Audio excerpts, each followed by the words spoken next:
What is up, guys? In today's video, we're going to be talking about the newest items that were added to the loot pool as a result of the showdown progress. As always, if you guys do find this video to be helpful, informative, or interesting, remember to give it a like, subscribe if you'd like to see more. Comment down below what you think of these items being added to the loot pool, and if you guys would like to use my code in the shop when getting anything.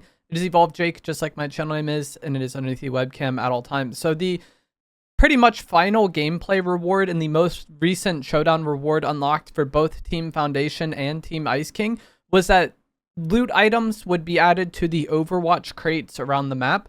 And there are 3 new exotic weapons, 2 mobility items from Fortnite's past, and then a few other items as well. And as I said, these are going to be in the Overwatch crates. These are things that you can find at the Overwatch areas, the little like gas stations they changed, and other like miscellaneous areas around the map, the factories and stuff.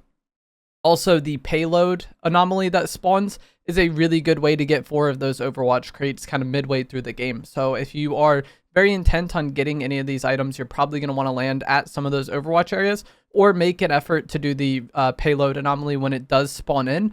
Also, it wouldn't surprise me if the exotic weapons end up getting added to the rivalry stations, because that would just kind of make sense for what we've seen throughout most of this season. So we're going to talk about the exotic weapons first. I may have Blitz gameplay here for some of them because they weren't available in BR for quite some time. The first is going to be the Twin Hammer Shotguns exotic, and this one is actually really interesting.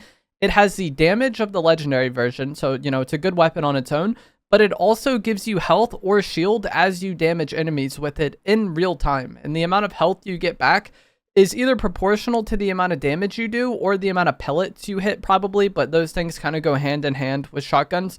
When we had the shotgun siphon augment in chapter 4, it was based on how many pellets you hit, but the more pellets you hit, the more damage you're going to do. So either way, do good damage and you're going to get good health or shield back immediately. And this is something that can really tip the odds of a fight in your favor, because typically when using the Twin Hammer shotguns, you typically just kind of trade damage with the enemy. But if you're trading damage with them while you're also gaining health back, that can be something that wins you the fight. I haven't been the biggest fan at all of the Twin Hammer shotguns this season. I think with how the meta currently plays out with the dominant spray weapons we have in the loot pool, like the pistol, Thunderburst, SMG, and pulse rifle, the hard-hitting shotguns with the Chaos and the Iron Pump, and then also how much mobility we have, I feel like it makes it hard to use the Twin Hammer shotguns consistently well. If you're up in somebody's face, you know, shotgunning them, they're probably just going to glove you away, and then they're like going to uppercut you, and then you're very easily going to be at a shotgun range. So I don't see myself liking this too much, but if there was a Twin Hammer shotgun to use, it would definitely be this exotic version. Just getting health back in real time over the course of a fight can be such a game changer. So this is going to be really good if you like the Twin Hammer shotguns. Playing against it, keep in mind that your opponent, you know, might be healing in real time over the course of the fight, so you might need to deal more damage than you anticipated. For some reason, there's an exotic Arc Lighting Gun. I'm sure a lot of people are going to be very excited to see this. This is going to be the Arc Lighting Gun from last season, but it gives you the low gravity hop rock effect while you have it out, kind of allowing you to jump around and potentially be, you know, more annoying and harder to hit. And the person using this lightning gun doesn't really need to be totally accurate, because it can like arc off the ground or near the person and hit them that way, you know? So I could see this being, you know, a better version of the Arc Lightning Gun. But like I kind of talked about before, I think the Arc Lightning Gun is way less appealing this season than last, because of all the mobility, because of the hard-hitting shotguns we have, and because of the dominant spray weapons. Last season, there was mobility, but it wasn't nearly as much as this season, and the Arc Lightning Gun is typically a weapon that you just want to play range against. Like if you get decently, not even just decently away, as long as you're not just like right up in their face, they're not going to do that much damage to you. And it's easy to accomplish that this season with the 7 power gloves in the game, the tracer pistols, shockwaves, overdrive nades. There's so much mobility in the game right now. So I think that kind of makes the Arc Lightning less effective than it would have been last season, but also that dominant spray weapon that I talked about. Last season, a lot of people were running like shotgun and then the Deadeye AR because it was a really good AR, but it was kind of a mid spray weapon. And so if you're using Chaos Reloader, shotgun and pistol, or Chaos Reloader, shotgun, Thunderburst, Chaos Reloader, and pulse rifle, you are going to out DPS this lightning gun, no problem. The spray weapons we have this season are significantly better than last. And even last season, once the Flex SMG became very popular, the Arc Lightning Gun became way easier to deal with. So I think this exotic could be good, but I think it also is just much easier to play against the lightning gun this season. And if someone ever just gets in your face with it, uppercut them, and then you're probably going to have a much easier time eliminating them as distance is kind of created between the two of you. The most interesting, or one of the more interesting of these exotics, is going to be the marking bow. This is a bow weapon, and it will mark enemies nearby where your arrow lands, similar to the recon scanner that we already have in the game. But this also deals damage, and if you like kind of the hard-hitting sniper bow style weapons, you're probably going to really like this because it will deal 90 damage for body shots and then 225 for headshots, making it a one-hit kill in builds and then nearly a one-hit kill in zero builds. So I think with how this season plays, it's going to be hard to use something like this. The kind of hard-hitting single-shot items, I feel like, do better the slower pace the game is, especially like the bows. Because with how much mobility we have right now, people are going to be flying around constantly. It's super chaotic, and that makes it harder to just like pick people off with something like this. If the game was much slower, then having this really high damage single shot weapon, you know, would really benefit you. I'm sure people will do some crazy plays where they like shockwave at somebody and hit them with a bow shot and then swap to their shotgun or uppercut and bow them. It will be good, and the fact that it's really good utility and marking combined with a high damage weapon, I think makes this more appealing than the scanner device, at least in solos.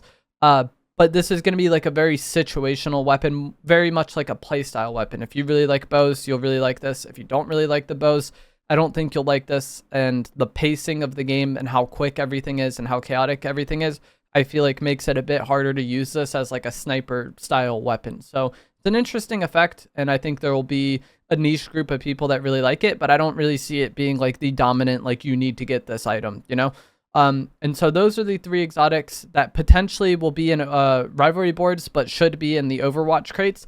The next, we're going to get into the mobility items. And this is interesting because I'm sure a lot of people are going to look at this and say, we already have way too much mobility. Why would they add this? And I feel like that's definitely true to an extent, but also I feel like we've already kind of reached a critical mass of mobility where the game is like as chaotic as it's going to be. Adding two of these items, you know, sure, you'll have more mobility when you get them, but it's not like mobility has been a struggle this season. So the two items are going to be the Shockwave Hammer and the Void Mask. We've had the Shockwave Hammer recently in the bug season, and then also it's in reload now. You use your aim down sight button to kind of use it as a movement item, and it recharges over time. And then there's a melee component to it as well. And then the Void Mask, you throw out a ball with your shoot button, and then your aim down sight button will teleport you to that ball. And so both of these are fine mobility. I don't see myself preferring either of them. I think the way the gloves can be used in fights, I think the glove is still kind of going to be the best fighting mobility. And then for traveling around the map mobility, I think, you know, these could suit that well, but there's a lot of competition for that slot right now. And as far as pushing people goes, I think I would still rather just have the overdrive nade, maybe the Shockwave Hammer. The Void Mask you can do a lot of trick plays with, like you can kind of throw it near somebody and then engage with them and then maybe teleport to it once you actually get damage on them, and that can be a really good way to push people.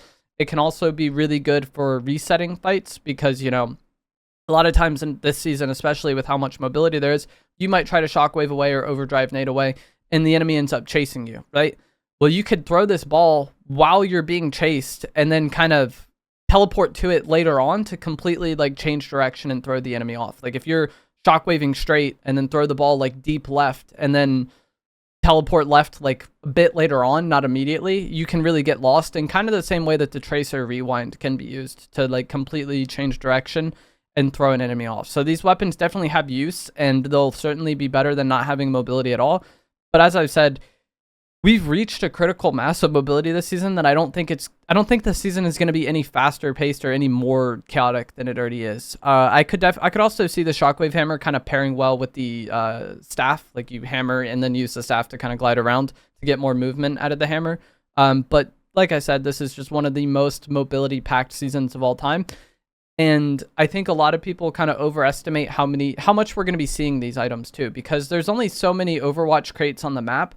And they added so many potential items to the pool of Overwatch crates that it's not like everybody you run into is going to have these items anyways. I think the more traditional mobility we've seen this season are like the gloves, overdrive nades, the tracer pistols. I feel like those are going to be way more prevalent than the items you get from these drops exclusively, the Overwatch crates. And then the other items that were added that aren't really that big of a deal to be worth talking about, I think, are going to be these shield bubbles. I believe these are going to be the large ones, and we kind of already have this in the game as a pocket item. And I feel like it's not really something you see used very much.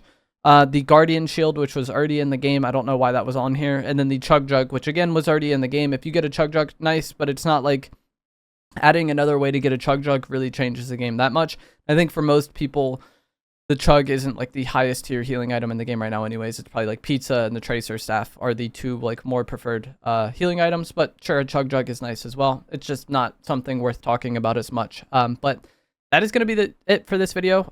This final showdown reward added a lot of items to a very kind of rare way to get it because there's not that many Overwatch crates on the map. But let me know what you guys think of these items being added and which one you're enjoying most or most excited to use. And I will see you guys in the next one. Thanks for watching.